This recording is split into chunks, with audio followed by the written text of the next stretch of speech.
নমস্কার বন্ধুরা, আপনাদের সকলকে চটপটে রান্নাঘরে সকলকে স্বাগত জানিয়ে শুরু করব আমার আজকের রেসিপি। আজ আমি বানাবো মেথির শাক দিয়ে ভীষণই দুর্দান্ত একটা রেসিপি, মেথির শাকের পকোড়া কারি। খেতে কিন্তু দারুণ হয় আর একদম সহজ পদ্ধতিতে কিন্তু এটা বানিয়েও নেওয়া যায়। সবাই খেতে কিন্তু ভীষণ পছন্দও করবে। তাহলে চলুন আর দেরি না করে দেখে নেওয়া যাক। প্রথমে এখানে আমি নিয়ে নিয়েছি 200 গ্রাম মেথির শাক। শাকগুলো আমি ধুয়ে তারপরে কুচিয়ে কেটে নিয়েছি। এখন এই শাকের মধ্যে দিয়ে দিলাম একটু লবণ। এবারে লবণ দিয়ে শাকগুলো খুব ভালো করে চটকে নেব, যাতে শাকগুলো সফট হয়ে যায় আর শাকের থেকে জলটাও বেরিয়ে যায়। তো এখন এই শাকগুলোকে আমি এভাবেই রেখে দেব 10 মিনিটের জন্য। ফিরে এলাম 10 মিনিট পরে। শাকগুলো সফট হয়ে গেছে।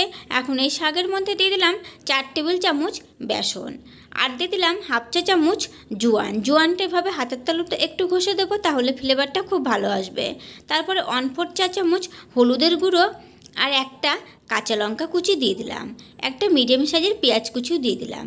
এখন এই সমস্ত কিছু একসঙ্গে ভালো করে মেখে নেব। এখানে জল দিতে হবে না, শাক থেকে যে জলটা বেরিয়েছে তাতেই কিন্তু মেখে নেওয়া যাবে। আর লবণটা প্রথমে দিয়েছিলাম, এই জন্য আমি কিন্তু এখানে আর লবণটাও দিলাম না। তো ভালো করে মেখে নেওয়ার পরে এখন এই পকোড়াগুলো তৈরি করে নেব। প্রথমে অল্প অল্প করে এভাবে নিয়ে হাতের সাহায্যে একটু মুঠো মুঠো করে আমি একটু লম্বাটে শেপ দিয়ে নিচ্ছি। তবে আপনারা যে যেমন আকারে বানাতে চান আপনাদের পছন্দের আকার মতো বানিয়ে নিতে পারেন। তো এভাবে আমি সমস্ত পকোড়াগুলোই একে একে তৈরি করে তারপরে পকোড়াগুলোকে ভেজে নেব। এদিকে গ্যাস অন করে একটা কড়াই বসিয়ে দিয়েছি। কড়াইটা গরম হয়ে গেছে। কড়াইতে প্রথমে আমি দিয়ে দিলাম কিছুটা সর্ষের তেল। তারপরে তেলটা ভালো করে কড়াইতে ছড়িয়ে দিলাম। তারপরে একে একে পকোড়াগুলোকে তেলের মধ্যে দিয়ে দিলাম। আমি এখানে অর্ধেকগুলো পকোড়া একসঙ্গে দিয়ে দিলাম। এখন গ্যাসের ফ্লেমটাকে মিডিয়ামে রেখে পকোড়াগুলো ভেজে নেব। একটা সাইড যখন লালচে রং চলে এসেছে তখন অপর সাইডটাও উল্টে দিলাম। এভাবে উল্টে পাল্টে পকোড়াগুলোকে একটু লালচে রং হওয়া অবধি ভেজে নেব। তারপরে আমার এই পকোড়াগুলো কিন্তু এখানে ভেজে নেওয়া হয়ে গেছে। তো এই পকোড়াগুলো আমি তেল ছেঁকে তুলে নিচ্ছি। আর এই পকোড়াগুলো কিন্তু এমনিও খেতে দারুণ লাগে, গরম গরম ডাল ভাতের সঙ্গে খেতে কিন্তু দারুণ লাগে। তো এই পকোড়াগুলো আমি তেল ছেঁকে তুলে নিলাম। বাকি যে পকোড়াগুলো ছিল সেগুলোও ঠিক একইভাবে তেলের মধ্যে দিয়ে দিলাম। তারপরে এই পকোড়াগুলোও আগের মতোই লালচে রং করে ভেজে নেওয়া হয়ে গেছে। তো এই পকোড়াগুলো তেল ছেঁকে তুলে নিলাম। পকোড়াগুলো ভাজার পরে কড়াইতে আমি 2 টেবিল চামচের মতো তেল রেখে বাকি তেলটা তুলে নিয়েছি। এখন এই তেলের মধ্যে ফোড়নে দিয়ে দিলাম হাফ চা চামচ জিরে, আর দিয়ে দিলাম 2টো তেজপাতা, একটা শুকনো লঙ্কা। তারপরে ফোড়নটা ভেজে নেওয়ার পরে দিয়ে দিলাম একটা মিডিয়াম সাইজের পেঁয়াজ কুচি। এখন মিডিয়াম ফ্লেমে রেখেই পেঁয়াজ কুচিটাও লাল লাল হওয়া অবধি ভেজে নেব। পেঁয়াজ কুচিতে যখন লালচে রং চলে এসেছে তখন দিয়ে দিলাম 1 টেবিল চামচ আদা রসুন বাটা। আবারও 1 মিনিটের মতো ভেজে নেব, যাতে আদা রসুনের কাঁচা গন্ধটা চলে যায়।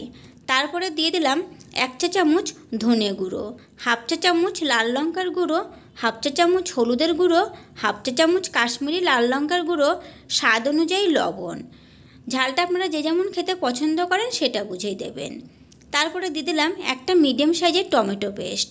আবারও মশলাটা খুব ভালোভাবে কষিয়ে নেব যতক্ষণ না মশলা থেকে এক্সট্রা তেলটা ছাড়তে শুরু করছে।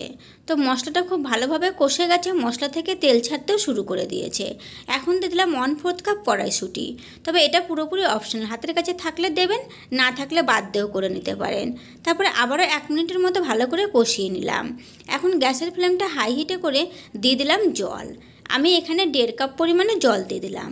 তবে আপনারা যে যেমন গ্রেভিটা রাখতে চান সেটা বুঝেই জলটা দেবেন। নেড়েচেড়ে মিশিয়ে নিলাম। এখন এই গ্যাসের ফ্লেমটাকে মিডিয়ামে রেখে গ্রেভিটা ঢেকে দিলাম 3 থেকে 4 মিনিটের জন্য। 3 মিনিট পরে ঢাকাটা তুলে নিলাম। প্রথমে আমি গ্রেভিটা একটু ভালো করে ফুটিয়ে নিলাম। তারপরে আবার একটু নেড়েচেড়ে মিশিয়ে নিলাম। এখন যে পকোড়াগুলো ভেজে রেখেছিলাম একে একে সেই পকোড়াগুলো গ্রেভির মধ্যে দিয়ে দিলাম। তারপরে দিয়ে দিলাম 1 চা চামচ ভাজা জিরের গুঁড়ো, হাফ চা চামচ গরম মশলার গুঁড়ো। আবারও একবার নেড়েচেড়ে মিশিয়ে নিলাম। এখন গ্যাসের ফ্লেমটা মিডিয়াম টু লোতে করে আবারও ঢেকে দেব 4 থেকে 5 মিনিটের জন্য।